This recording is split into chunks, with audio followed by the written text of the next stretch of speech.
Obviously you're here to listen to our Landlord Tenant Seminar. A little bit about us.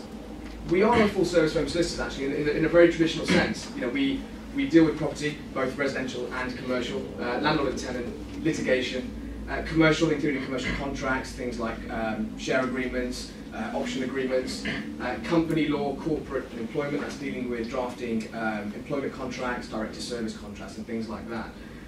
Legal tax, process crime, immigration and family, so we really are a full service firm. Now, the topics that we're going to be covering today are a recap of Section 8 and Section 21 notices, and obviously we know a lot of you already know what they are, but it's a bit of a recap and a bit of a refresher. A pro and con versus Section 8 and Section 21. Failing to render a deposit within 30 days. Is that a part of Section 21 notice? Well, Dion's going to be talking about that in just a moment. And how to recover rent arrears as well, because once you've got your property back, how do you deal with getting the money that you're due? So I'm just going to hand over now to Dion McCarthy. Speak shortly. Thank you, Joe. Hello, my name's Dion McCarthy. I'm a solicitor here and I specialise in litigation, so landlord tenant, of course, commercial litigation, insolvency, and intellectual property disputes. I also deal with employment law, both employers and employees. I do a lot of tribunal representation. So we're first just about Section 8 notices. So what is a Section 8 notice? It's simply a notice seeking possession pursuant to Section 8 of the Housing Act 1988. You must serve it in a prescribed form, and the period is 2 weeks' notice, as I'm sure you're all aware by now. Now, you must have grounds for possession to seek possession by way of a Section 8 notice. There are a number of grounds for possession, most common of which is rent arrears, and as respect to rent arrears, there are ground 8, which is 2 months rent arrears. Ground 8 is a mandatory ground for possession, which simply means that at the date of the hearing, if you can prove that you do have 2 months more of arrears, the court must make an order for possession. Different to grounds 10 and 11, which are discretionary grounds. Grounds 10 is rent unpaid at the time of the Section 8 notice and at the date when you commence possession proceedings. So an example would be you get to court and the tenant has paid their arrears. In that case, you can't rely on ground 8, but you can rely on ground 10. If that doesn't apply, you can also rely on ground 8. You don't have to have rent any particular period, you just have to show that the tenant is persistently late in paying their rent. Given that it does often happen that at the date of the hearing the tenants do pay their arrears in a crafty attempt to avoid having a possession order against them, it really is wise in your Section 8 notice, in addition to pleading ground 8, to also plead grounds 10 and 11. However, I really wouldn't advise doing a Section 8 notice based on grounds 10 and 11 alone, unless it's merely as a bluff. I really wouldn't advise issuing proceedings just on ground 10, it's just not worth it, it's just far too risky. Unless, of course, you're in a desperate situation whereby the tenant is persistently late but keeps on paying their rent to a level below 2 months, but you're many, many months away from the fixed term ending, there's no break. In a desperate situation, you may have to do that, but otherwise it really is not advisable. So Section 21 notices, again, it's simply a notice seeking possession pursuant to Section 21 of the Housing Act 1988. There are 2 types of Section 21 notices, one where there's a fixed term AST, one where there's a periodic AST. There's no prescribed form, and in fact, for a Section 21 notice for a fixed term tenancy, there's no need whatsoever to even reference the Housing Act, although it's good practice to do so. Whereas where you do have to be careful, if you're serving a Section 21 notice for a periodic AST, you really must state, this is an express requirement, if you don't do this, the notice will be void. You must state possession is required by virtue of Section 21, subsection 4A of the Housing Act. So just simply state that and it will be compliant. Notice period is slightly longer at 2 months. Here there's no grounds of possession, so you have the best tenant in the world, pays the rent, you just simply want your property back and you can serve a Section 21 notice. Now, I'm going to deal now in a bit more detail the difference between the fixed term AST notice and the periodic AST notice. Now, if you're serving a Section 21 notice in respect for a fixed term AST, much more simple. The notice itself, it doesn't need to expire any particular day. So as long as you're giving at least 2 months notice, you really can't get it wrong. Now, the only way you can get it wrong, if, for example, you're serving it on the 5th and it expires on the 5th in 2 months' time. If you're doing it by post, it won't be deemed to be served at least, say, 4 to 5 days thereafter, so in which case it will be 4 to 5 days short. So general rule of thumb, keep it simple, 2 months plus a week, and you generally can't go wrong, unless, of course, you're doing by recorded delivery and the tenant doesn't sign for it. Now, as I'm sure you're aware, it can be served during the fixed term tenancy, and it can take effect simply on the date the tenancy expires. Ideally in due course, with serving Section 21 notice at the beginning of the tenancy. I'll deal with that in due course. As I'm sure you're aware, there's no minimum term for an AST. However, if you're serving Section 21 notice and seeking possession in court, do be aware that at least 6 months has to pass between the date the AST commenced on and the date of your possession. So if you have, say, a 3 months AST, absolutely fine by law, but you have to wait at least 6 months before you get your possession. So in effect, the minimum period is really 6 months. So just be aware of that. Now, as for Section 21 notice for periodic ASTs, far more complicated. These are very, very easy to get wrong, and you really want to be careful. I just want to distinguish here between contractual periodic ASTs and statutory ASTs. Very, very different, and it will become clear in due course why they're very different. Now, the contractual periodic AST is one where it arose from the outset. So there was never a fixed term. From the beginning, it was just a rolling contract. There was no fixed term stated whatsoever. A statutory periodic AST is one whereby it was formally a fixed term, whether 6 months or 12 months, and it wasn't terminated, and it wasn't expressly renewed for a fixed term. It just rolled over, and that's what you call it. I'm sure you're aware, a statutory periodic AST. And due to a recent reform in law, the difference is very, very important, which I'll discuss. For contractual periodic, which are generally quite rare, most tenancies are recorded for fixed terms. Now here, the notice must expire on the last day of a tenancy period specifying the possession is required after that day. Key word there. So not on the day, but maybe we get that wrong, it must be after that day. Now, you often have cases here whereby, what date should it expire? Is it the day on which the tenant pays rent or otherwise? So and if there's any doubt, you can get it wrong. So rather than specifying a date and running the risk of getting it wrong, what you can use is a set of wording, a formula, which is approved by the Court of Appeal in the case of Lower Street Properties in Jones. And the wording is right here. This is all you need to use.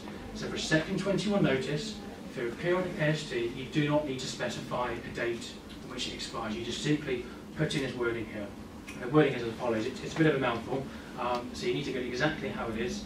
So I give you notice that I require possession of the premises by virtue of Section 21(4)(a) of the Housing Act. Again, remember earlier, you need to specify this after the day on which a complete period of your tenancy expires, next after the end of 2 months from the service of this notice. And what the hell does that mean? It's just an absolute, no one really understands it. And it still surprises me now why you can do this, because if you're serving this on a tenant without a date, they really when the hell do they have to leave? Well, that's their problem. This is a Landlord Tenant Seminar, and that really is their problem. If you're feeling very kind, then you're more than welcome to specify the cover letter. Again, my view, don't do it. Because sometimes actually, if you're expressly stating an incorrect date, and you lead the tenant to believe that, it can actually weaken the effect of this. So don't do it. You can do it, but just keep it simple. Just use that. There's no need to do otherwise. Now, for statutory periodic ASTs, which is much more common, so when you really all hear the term, it's a periodic tenancy, you're probably actually referring to this, not a contractual periodic tenancy. Now, there's been a lot of uncertainty in the industry, and you probably, well, some of you may believe actually that if you had a fixed term tenancy, it rolled over, you may think actually you need to serve a periodic notice. Well, you don't. The law's made this clear now. It's a case of Spencer and Taylor. Some of this may be news to you, but actually now, if it was a fixed term tenancy that rolled over, you actually only need to serve a Section 21 notice pursuant to a fixed term. So a fixed term Section 21 notice. And the reason that's beneficial, of course, is because it doesn't have to expire any particular date. All you need to do is give 2 months notice plus a week, and you can't get it wrong. You don't have to comply with the additional requirements of a Section 21 notice for a periodic tenancy. So much more easy, just keep it, do that way. So really, unless you're giving out contractual periodic ASTs, there's not even going to be a need to really use this wording here. just keep it simple, just give 2 months notice plus a week. You don't even need to specify about the Housing Act. You can't get it wrong. Now, as to pros and cons, it's always a difficult decision as to whether to serve a Section 8 notice or a Section 21 notice.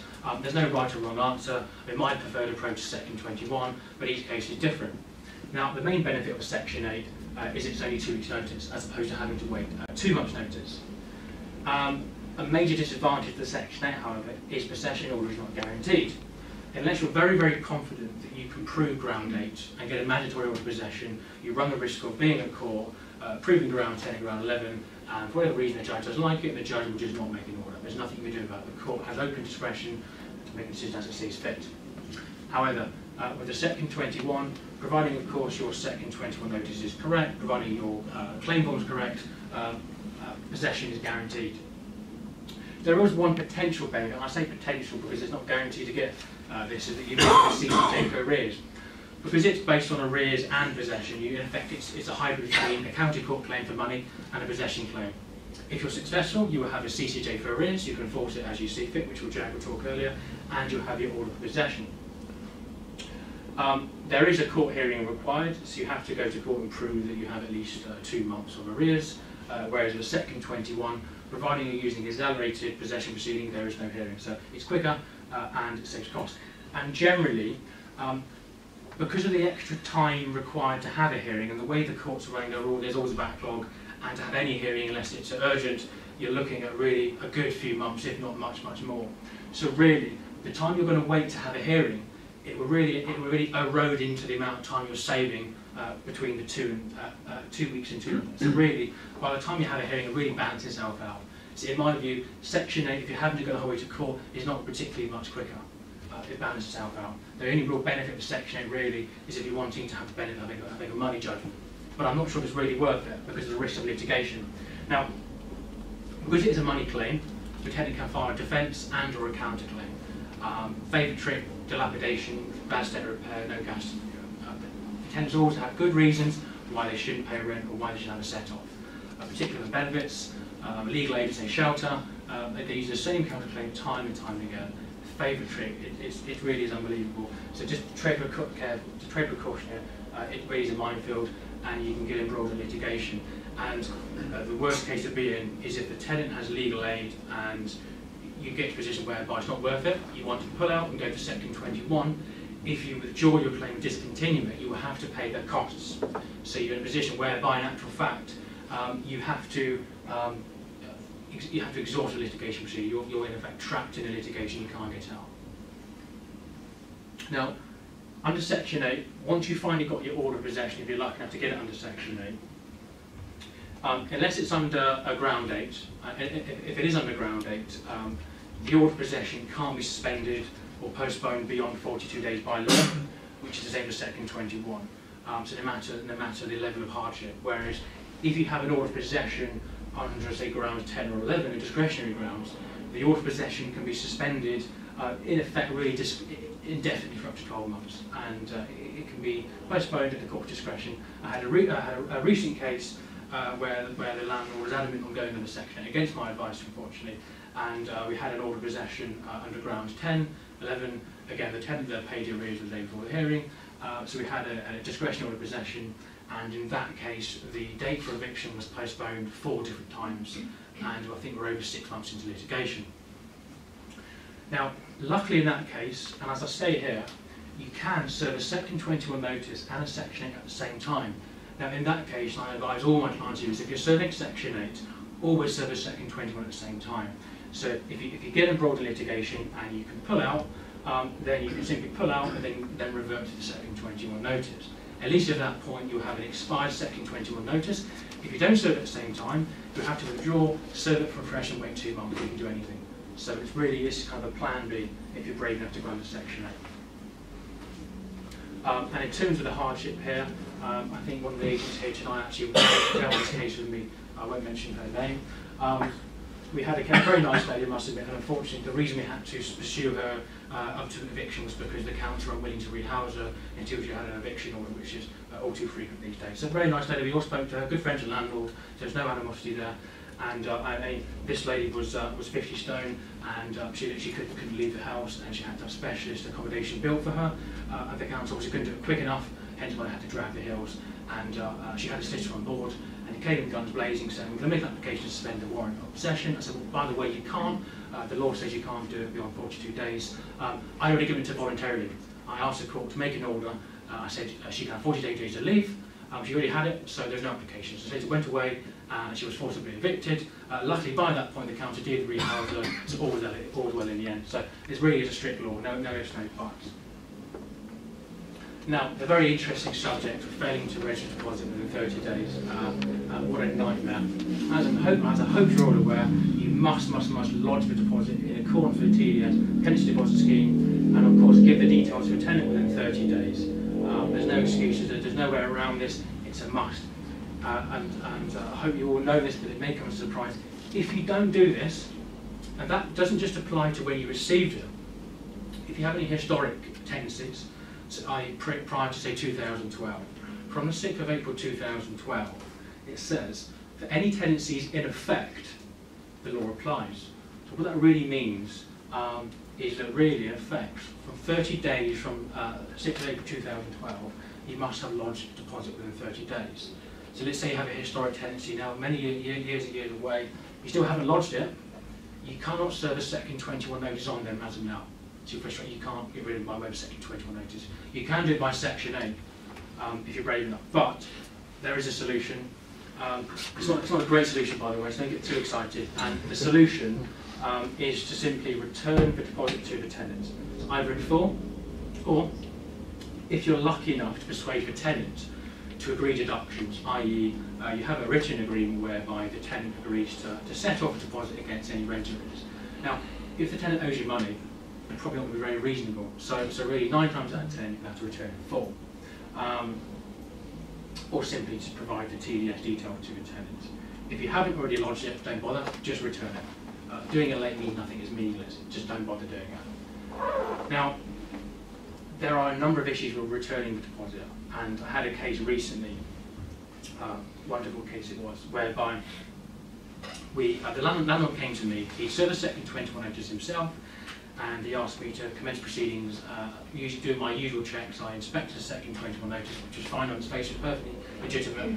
The papers were all in order. I looked at the lodging procedure. He had lodged it, but he lodged it about 3 months late. So I gave him the bad news, well, you haven't lodged it for 30 days, your Section 21 notice is invalid. Now we do Section 8, or we have to return it to a tenant and then start over again. If well, the tenant owed me £6,000, well, it doesn't make a difference. So in that case, the landlord had to swallow the hard and bad news that he had to return to the tenant who owed £6,000 and growing every month, and to give him back £1,000. So really, you think that the tenant would welcome £1,000 and open ours and be glad about £1,000. Well, actually, he wasn't.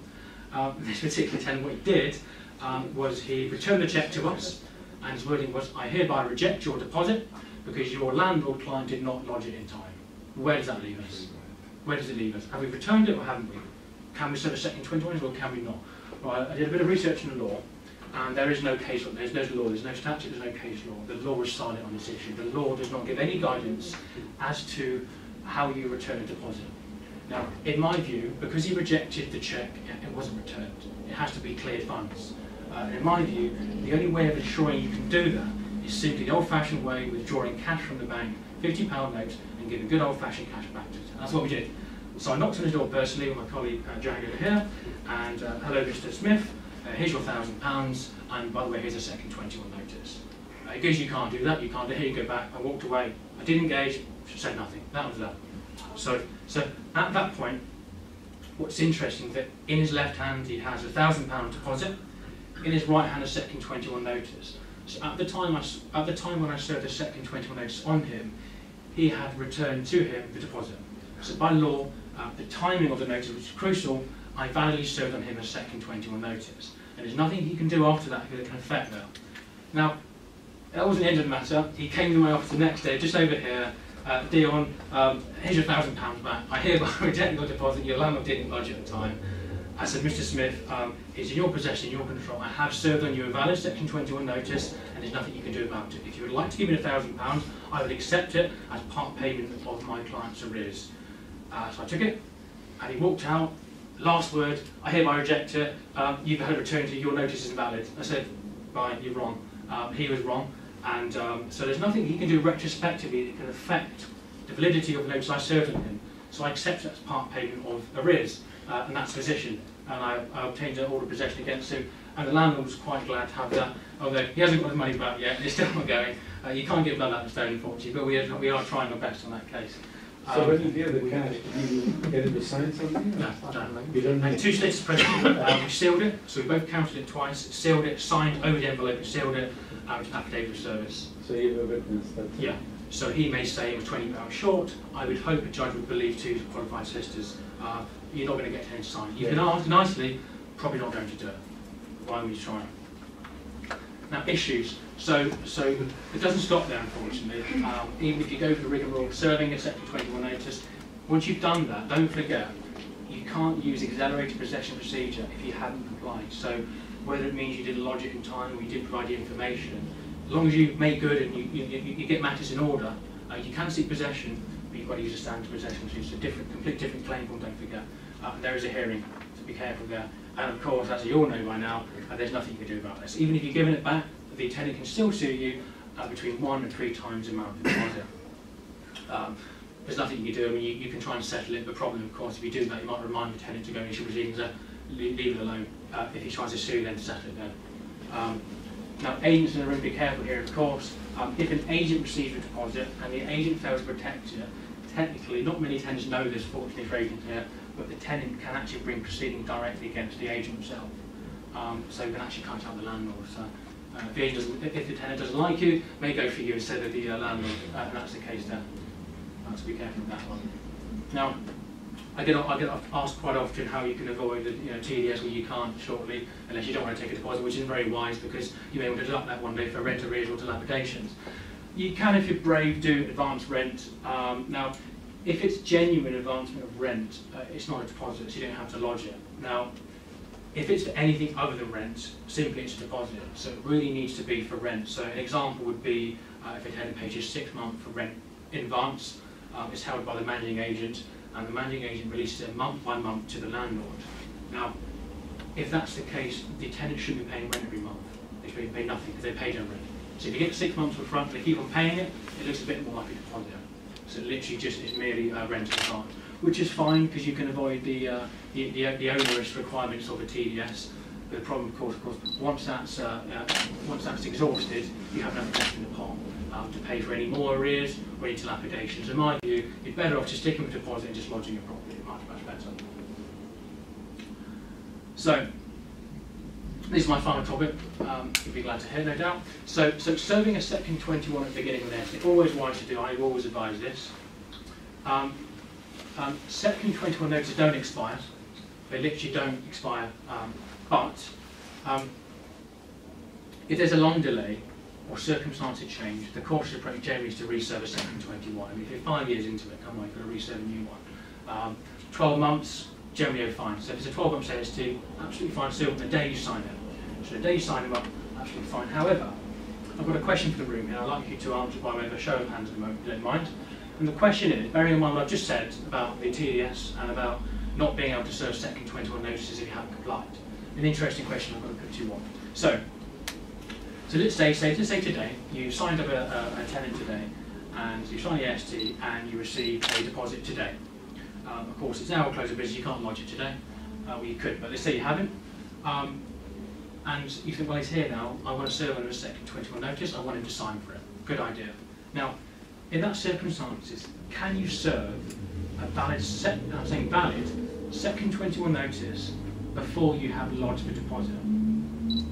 Now, if you think the answer is yes, raise your hands. Okay.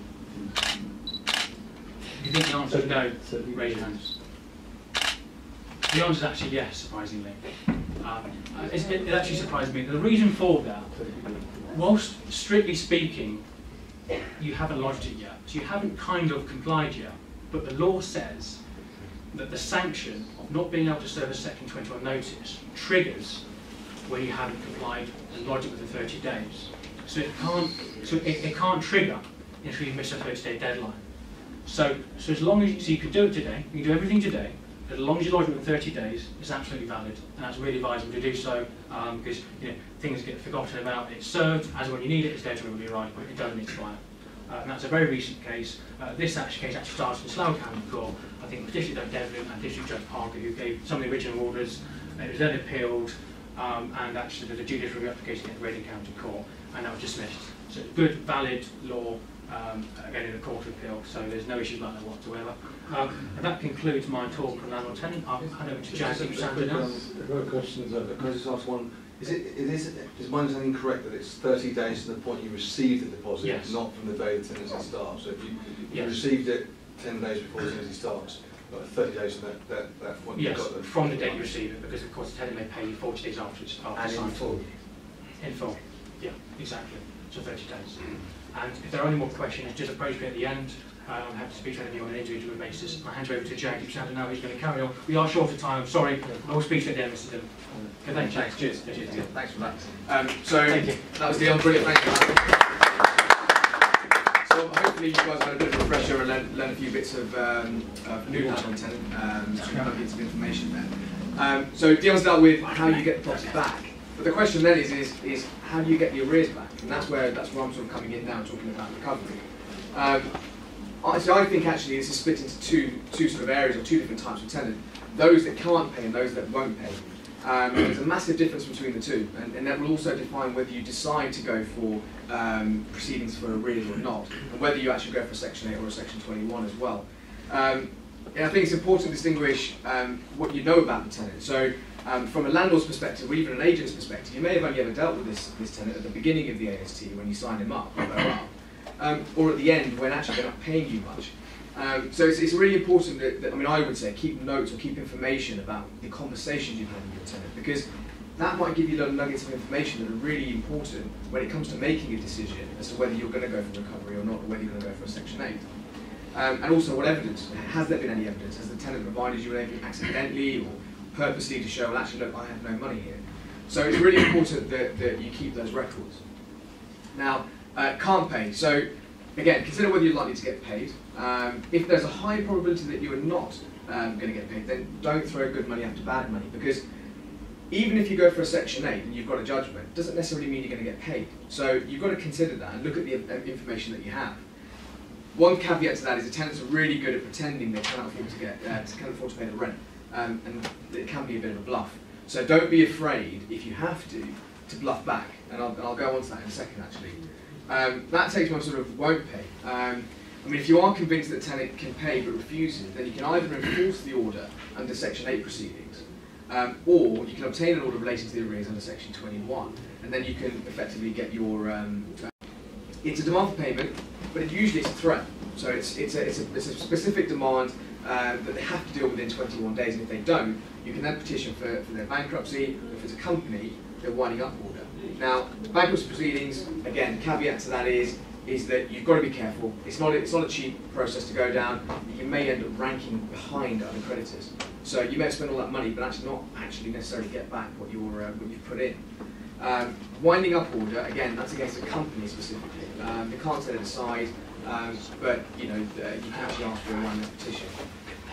Now, there's something that I just wanted to quickly raise actually here as well is beware of ASTs where the tenant is a company. Now, I know locally a lot of agents, a lot of landlords are entering into ASTs with companies. Now, technically, that's not a valid AST. You cannot serve a valid Section 21 or a valid Section 8 notice against that tenant. You have to simply issue a notice to quit. Now, that can lead to all sorts of issues when trying to recover the property from a company tenant. There are ways around that, and we're happy to talk to people afterwards at the end if you want that information. It's not a problem. Just going on to Section 8. So, again, the nature of Section 8 possession for application generally on the basis that there's a judgment for arrears attached to it. Now, like I said earlier, having a judgment does not necessarily mean you'll get paid, and that's the matter needs to be considered in the round. It's looking at the value and the effectiveness of the Section 8 notices, and whether actually the value of issuing Section 8 notice outweighs serving a Section 21 notice and then simply issuing proceedings afterwards. There's no bar. You're not debarred from issuing proceedings after the Section 21. So once you've got your property back, you simply issue proceedings if you seriously wanted to go down that route and you knew there was something in the background, and you then enforce. you go for an attachment to earnings, you go for their property, anything that they may have that you can attach against to get your arrears back, or even dilapidations. Where are we? Okay, so recovery options. Tenant. I think it's really important that before you decide either to go down the Section 8 route or even decide to issue possession proceedings, that do you know the new address for the tenant? Because it's all well and good issuing the proceedings and getting a judgment, but if you can't find the individual, then you've simply just wasted money. There's no point. Either that, or you can simply wait. And what I would suggest in that kind of scenario is you may want to issue proceedings, get your judgment, and then wait for a couple of months, because by that point, your tenant would have either rented another property or bought another property at that point, in which case they would have registered for council tax, in which case then they'll come up on the electoral register. Then the bailiff can undertake a tracing exercise. And once they've traced him or her, they can then enforce against the property that they're residing at. So it's really important, I think, that you have that, try and get the new address, or simply just wait a little while. Deposit, again, subject to what Dion said earlier, if you haven't protected, obviously you're potentially liable for 3 times the value. So if the tenant is quite clever, and actually you issue proceedings for arrears, he then, or she may then counterclaim for 3 times the value of the deposit. So it's something you've got to consider, because you may find that actually what you're claiming is completely eroded by the penalty of the deposit. So it's something that you need to consider as well. Guarantor. Is there a guarantor? Has there been checks undertaken against the guarantor as well? Is that person a person of substance? Location. I would always say, I think it's really important that you get ID. So that's either driving license and a passport, or at least a current address for the individual. Not a credit card bill or a telephone bill or even a bank statement. I would always suggest a utility bill, because it's attached to that particular property, or a council tax bill, because that's pretty specific as to where they are. The reason I say that is because it's easier to trace them as well. The bailiff will always need a starting point, and unless the bailiff has a starting point, we're going nowhere. So it's really important that we get that. Again, landlord insurance is obviously a growing market, landlord insurance at the moment. So one thing I always say is, if you do have a landlord insurance policy, or you're about to take one out, check the policy, make sure it covers arrears, make sure it covers things for dilapidations. And as part of that, also whether it covers your legal costs, because some landlord insurances will cover your legal costs as well, so it's quite important. Housing benefit. And this is a big one actually, because a lot of tenants generally get into arrears because either they're on housing benefit and they're not paying the benefit over to the tenants, or they've stopped paying because they want to be evicted, because to get housing benefit you need to be evicted. That's effectively the start of shelter and the housing benefit guys. So in the first instance, ask whether the tenant is happy for the rent to be paid to you as a landlord or as an agent directly. That's probably one of the most important points when looking at housing benefit tenants. And also, if halfway through the tenant stops paying for whatever reason or is in arrears, so long as he's 8 weeks or more in arrears, then you can actually ask the housing benefit chaps to pay you directly, so long as you're able to prove that there are at least 8 weeks worth of arrears. So that's again another point that you can consider there. And also, there is also potentially something where the housing benefit guys can actually pay you a discretionary payment. So if you've got rental arrears, you probably won't get 100% of it, but you may get a small portion of it. At least it's something towards your arrears. It's difficult to get, and the tenant is the one who has to apply. So unless you can apply some kind of pressure to your tenant, then it may or may not work. So that's pretty much the end of our seminar today. Just a couple of things before you go. Obviously, hopefully you've all been asked to put your business cards into a hat for a prize draw. The prize is a bottle of champagne, and Francesca's just going to bring the dashing bowler hat down. And if I can get you to just ask anybody really to pick a card, any card. Thank you. Timothy Halls. There you go. There you go. Congratulations.